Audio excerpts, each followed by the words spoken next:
We're all told from a young age to find what we love and then pursue what we love with all we have. And then hopefully someday, maybe one day, our passion can somehow be something that we can build a career out of.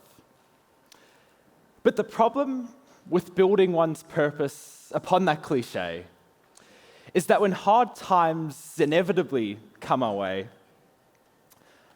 like a match to a flame,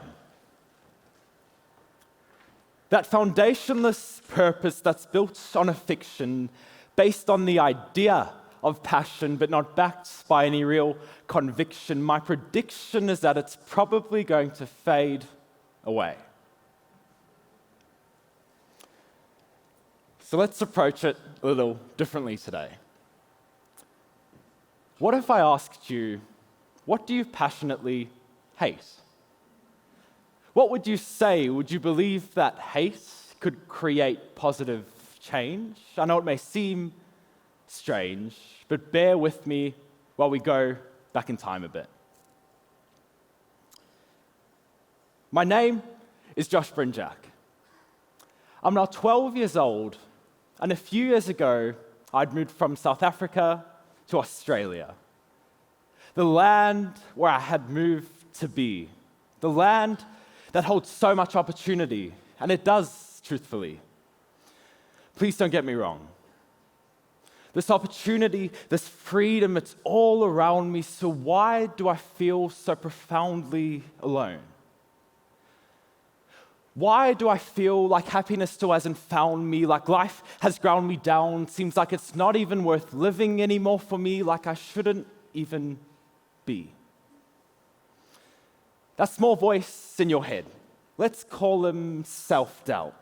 If you let him, he echoes louder, stronger than the loudest shout. You make a grand change in your life and leave your safer, old self behind, and suddenly self-doubt welcomes himself through the door of your mind, declaring with a small but a poisonous whisper,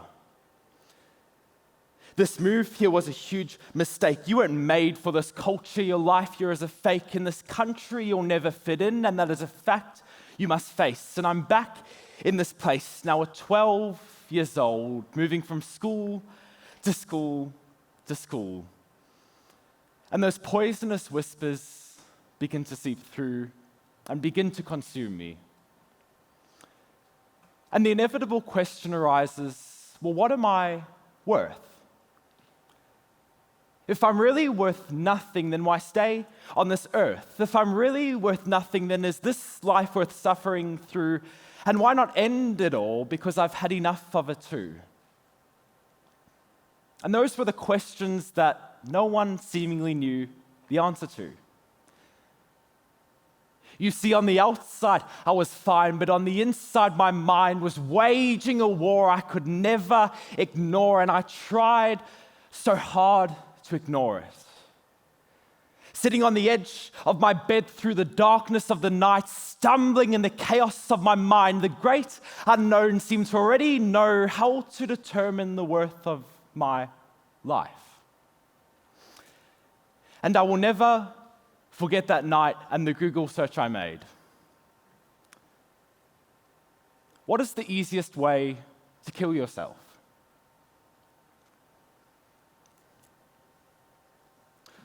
What would you tell yourself at 12 years old? When you've hardly lived life or even seen what it holds, what would you say to yourself if those questions hurt so deep within your soul, if eventually they took their toll until the only way you felt to compensate for this life's ache was to stick a gun to your face or overdose until it was too late? The deep end of the great unknown consumed me, and here I was. And as I stumbled and tumbled through these questions of depression, when love seemed to keep slipping away, the idea of love began to fade. But then the need for a stance, driven by conviction, began to take its place. And the question presented itself in one way or another: what do you hate? What do you passionately hate? Well, for one, I hated the fact that even if one day I became fine, many other young people in our very nation were waging the same kind of war in their mind. And all I could think about was how much I hated our current nationwide headline: youth suicide reaches a 10-year high. That's a decade of all the wrong numbers that do nothing but climb. Surprisingly, numbers in line with our rapidly climbing social media usage that supposedly connects us online, but only leaves us young people less connected the rest of the time. In a first world country where the quality of life is improving for mankind, yet young lives themselves are rapidly on the decline. And I soon recognized I had a responsibility, or perhaps it was a key, to become the change I had so desperately awaited, because who else would create it?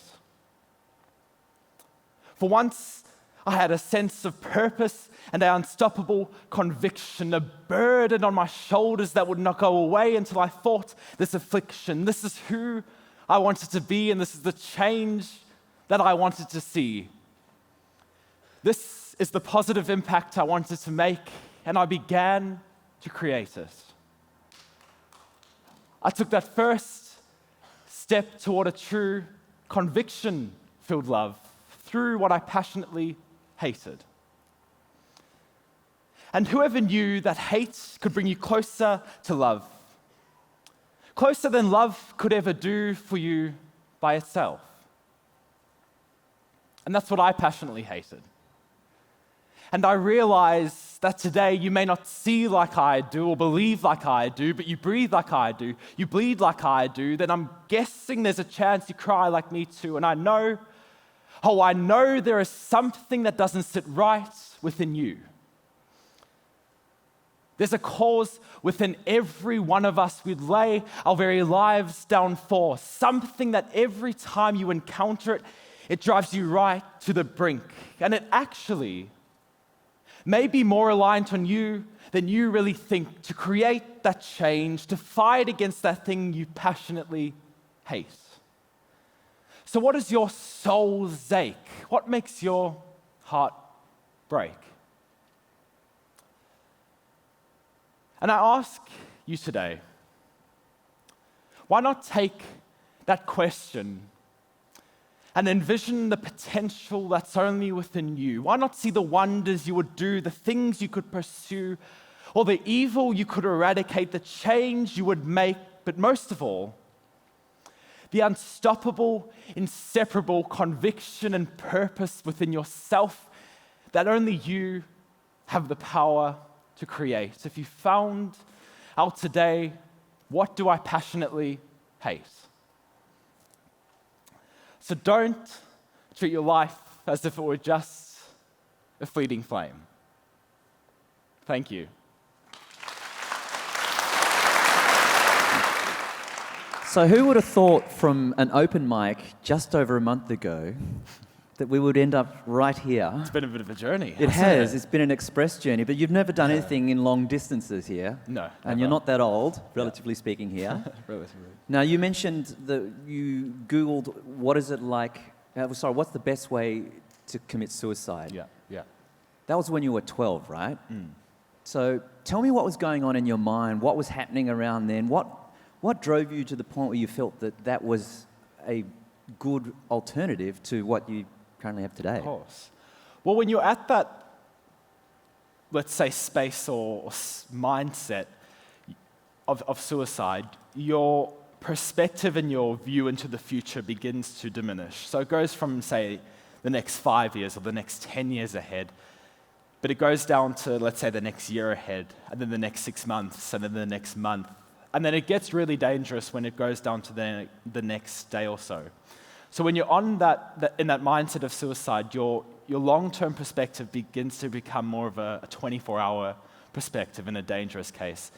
And that's where it becomes dangerous, because you can't see what's best for yourself if you're only looking forward to the next day, or if you're dreading the next day, you don't see the longer term. So that's where it all sort of culminated, yeah. Right. Was there a trigger underneath that? Or perspective is one thing, right? But was there other underlying circumstances? I think, well, I'm originally, from South Africa, so I think that's when everything, I think the best word to say would be culminated in that 1 year, and it hit me at once, right, where I really processed it, yeah. Gotcha, right. And then after that, 2 years later, you actually left school.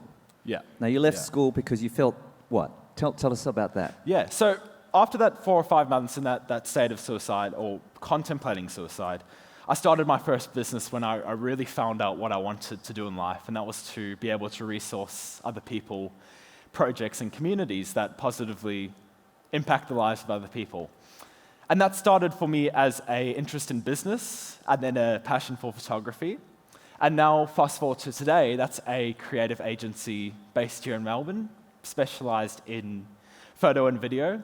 So we work day to day with some incredible clients, like your small family-owned cafe or bakery, all the way to larger clients, Australia and worldwide, like Qantas and Mercedes-Benz, and Sunrise, some of those clients. And then the second business is Gentleman Australia, which is an online fashion retailer focused at millennial fashion. Absolutely awesome. So it's interesting how you have these long-term perspectives that come down to 24 hours, and then you have what would arguably be a lifetime experience from 12 to 16 to do these extraordinary things. So I guess the question to the audience is, what are you going to be doing in 4 years? What's your plans? Because, who knows what's going to happen in the next 24 hours? Because we're all playing with the unknown. So another hand for thank Josh.